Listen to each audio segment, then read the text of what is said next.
Close your eyes. Open your heart.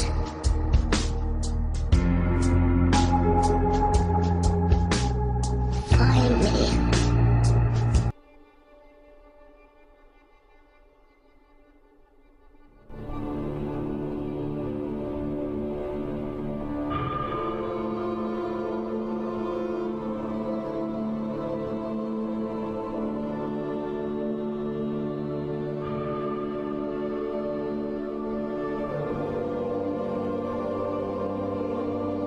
This plan is a staged UFO attack on Earth.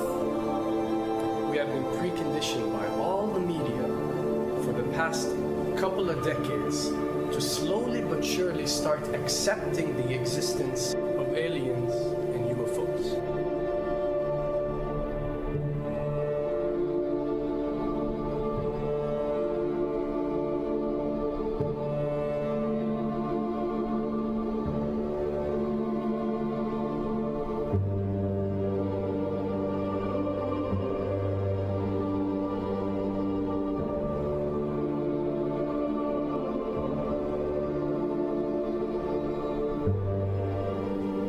I can tell you right now that 99% of every UFO sighting that has ever taken place has actually not been an unidentified flying object, because this has always been military technologies.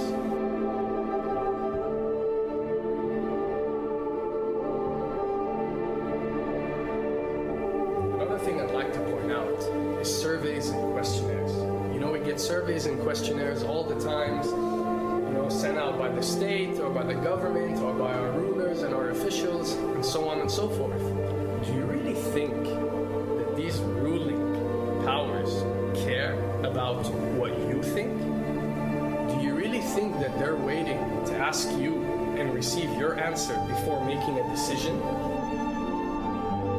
What happens with these questionnaires is that they are released. For example, what country do you think the US should attack next? And if it yields back results like 70% of the US population believe Iran is the next country that should be attacked, this is actually a study conducted for the effectiveness of the media propaganda that they are using. So when they get such results, they look at it and they be like, all right, amazing. Our media propaganda is working. We are purposely trying to manipulate people to think that Iran should be the next one, and check out the survey results. We're doing a great job in propaganda. That's what it's all about. And if the results come back and they aren't up to par, so let's say 20% want war with Iran and 80% want actual peace, they say, okay, so now we have to go and rework our media propaganda and make it more effective so these percentages change. Why am I saying this? Because of the UFO phenomenon. Since the 60s, the amount of people who believe in extraterrestrials have skyrocketed, and they're only increasing day by day in our modern world. This only confirms the success and the plans that are taking place to first manipulate you to believe in UFOs, and second, to conduct a UFO attack that is going to force the whole world to unite to fight off this enemy and accept the New World Order. A former Canadian government official is warning we may be on the verge of intergalactic war, saying, quote, the Bush administration has finally agreed to let the military build a forward base on the moon, which will put them in a better position to keep track of the comings and goings of visitors from space, and to shoot at them if they so decide. I was introduced to the late Dr. Wernher von Braun, in the U.S., the father of rocketry.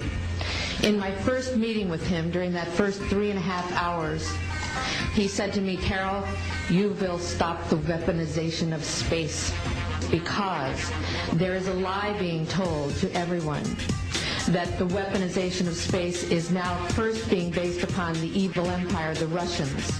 There are many enemies, he said, against whom we're going to build this space-based weapon system, the first of whom was the Russians, which was existing at that time. Then there would be terrorists. Then there would be third world countries. Now we call them rogue nations or nations of concern. Then there would be asteroids. And then he would repeat to me over and over, And the last card would be the extraterrestrial threat. As a military strategist, as a person who worked on the MX missile, which I did later, he said, you will find that there is going to be a spin to find some enemy against whom we have to build space-based weapons, and now we should expect the spin. And that's the formula, except that it's all based on a lie. A supersonic saucer. Called the Silver Bug, it was truly revolutionary. The plans show in detail a multi-jet engine craft that boasted amazing maneuverability and speed. It's an intriguing thought that this concept may tie in with the work of the German scientists who brought saucer technology to the US at the close of the Second World War. What was needed were certain cover stories. What do you do when people are spotting aircraft and then telling reporters that they've seen something very unusual flying out of an airbase in Nevada? And frankly, this was the origin of a lot of the sightings that took place in the mid-50s, 1954, 55, 56, of unidentified flying objects, the UFOs. So the CIA was involved in encouraging people to believe that, yes, they saw UFOs, and the CIA and the military tried to be very helpful to reporters to get these stories out, to divert the attention of the country, and particularly the people in this region, about what they had actually seen. Mexican Air Force pilots capturing on videotape what are said to be 11, count them, 11 UFOs. The Mexican Air Force has released a video that some of you are going to find difficult to believe. A journalist says it shows images of UFOs tracking a Mexican military plane. So what's the truth about UFOs? The story of successive attempts to develop radically new forms of flight, conducted under the strictest secrecy, is inextricably bound up with our relationship with UFOs over the last 60 years. Whether it's Allied pilots buzzed by strange balls of fire in 1942, or the Roswell incident 5 years later, there is a strong case to be made that secret military technology offers a convincing explanation for many UFO stories. Anytime the government has secrets that they can keep from us, they can manipulate us by those secrets. In essence, they still remain 25 years at least ahead of us in technology, information, and knowledge, and secrets, and they are using them against us. I heard over the years many times over that the plan to usher in the New World Order would be to make all the people in this country and around the world feel totally helpless to prevent the New World Order from occurring, this world dominance plan, by saying that we had been invaded by aliens, so that we would say, oh, please, UN, come in and help us all. So bear in mind that there is a planned orchestration to get people to be submissive through a secret technology and information that they're keeping from you under the blanket of a so-called National Security Act.